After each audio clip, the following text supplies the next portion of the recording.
Hello, I've started a sugar-free diet, so one of the plain, simple, sugar-free carbohydrate is chappatis, and they're quite simple to make, so I'm going to show you how.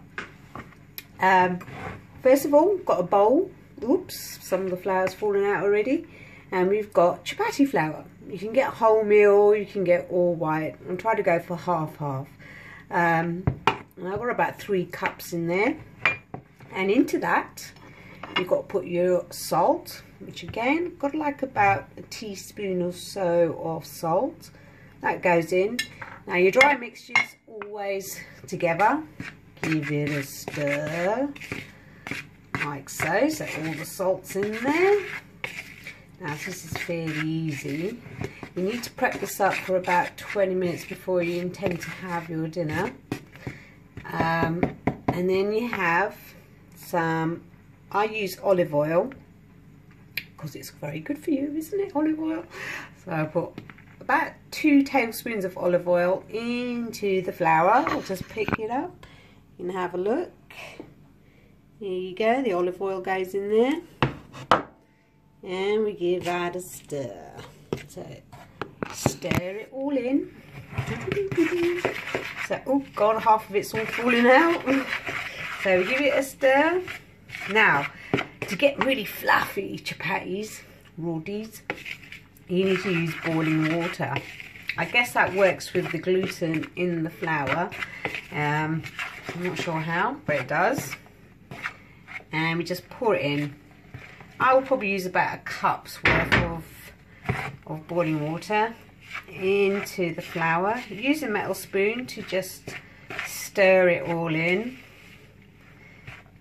and then just add a little bit more. This is going to get you some really fluffy, soft chappatis. So we give that a good old stir. There we are. Now obviously this is going to be quite hot for you to get your hands in there. So that's why I'm using the spoon. You just give it a good old stir. This is my first video on cooking, so I'm sure it'll just improve as I go on. And I've got some cold water there just in case I really need it. Put that aside. Now, this is the important bit. You've got to knead it really well, and you need to knead it for a good 5 minutes.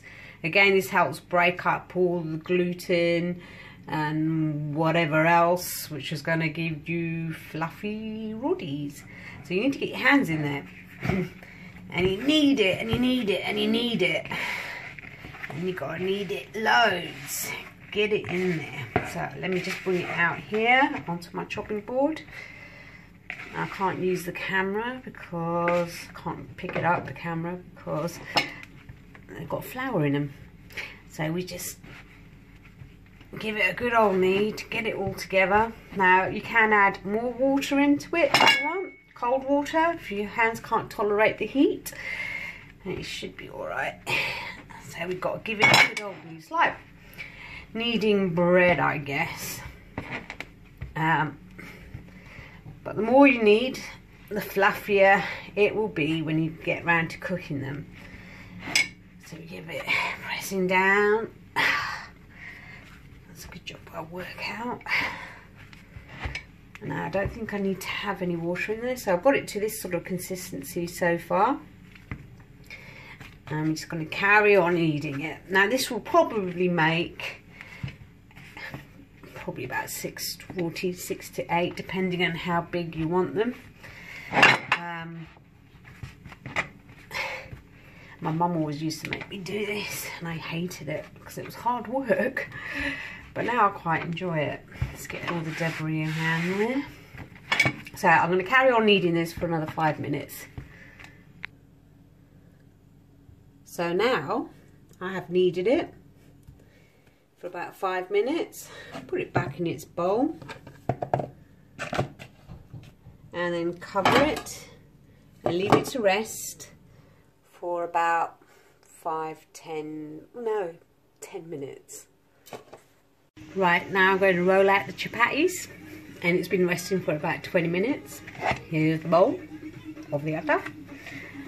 So we just take a little bit off, twist it off, make it into a round shape, like so, and then flatten it out a bit. Whoopsie daisy. Now, I'm no expert in making rotis or chappatis round. They come out in all shapes and sizes. Doesn't matter, it all goes in one way. And then I've got some flour in a plate. Dip that in. I'm sure if I made these every day for many years, I'll probably become a real expert at doing this. But we just flatten it out. You get the rolling pin. And then we just roll it out, turning it around. And I can tell you now, it's not round, but it doesn't matter. And I've got my frying pan, non-stick one. Wow, you can see it's quite hot on the heat. And we're just going to roll it until it's fairly, not too thin. And we definitely don't want it too thick, because I don't like thick rotis or naans, because they fill you up more and you have less of the curry. It's just like, to me, a roti and a chapati is like having a spoon for eating your curry. It just soaks it all up. And this is looking absolutely disastrous. This is looking like some form of country. I'll tell you what it's looking like. Not round, but it doesn't matter. And it has to be about that thin. And now we pick it up, do the old flip, get excess flour off it, and then we put it into this really hot frying pan, like so. And then we let it cook. Now, this is the important part when you're cooking a chapati. You need to let it sort of bubble from the top, then you know to turn it over. So that's just cooking there. So needs a little bit more. And let it cook, and now we're going to turn it over. We don't want it fully cooked yet. Turn it over. Let it be there for about a minute. Just putting the heat up a little bit more, because I like to cook fast. And then turn it over again. There you go. So that it should bubble up. Look, it's rising a little bit. Woohoo! Excellent. Turn it over again. Now,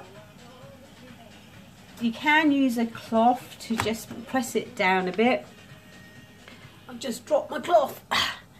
Right, so get the cloth, press it down, and then you can see it's puffing up. Whoa, I'm so happy about that. Puff, puff, puff. That's what we like. And then turn it over. By pressing it down with the cloth, you're making sure that it's all the bits touch the frying pan and it gets cooked. Otherwise you'll have raw bits or roti, and we don't want that. So turn it over. Now some people actually put it on the fire. Look, that's like puffing up. Woohoo! Love it.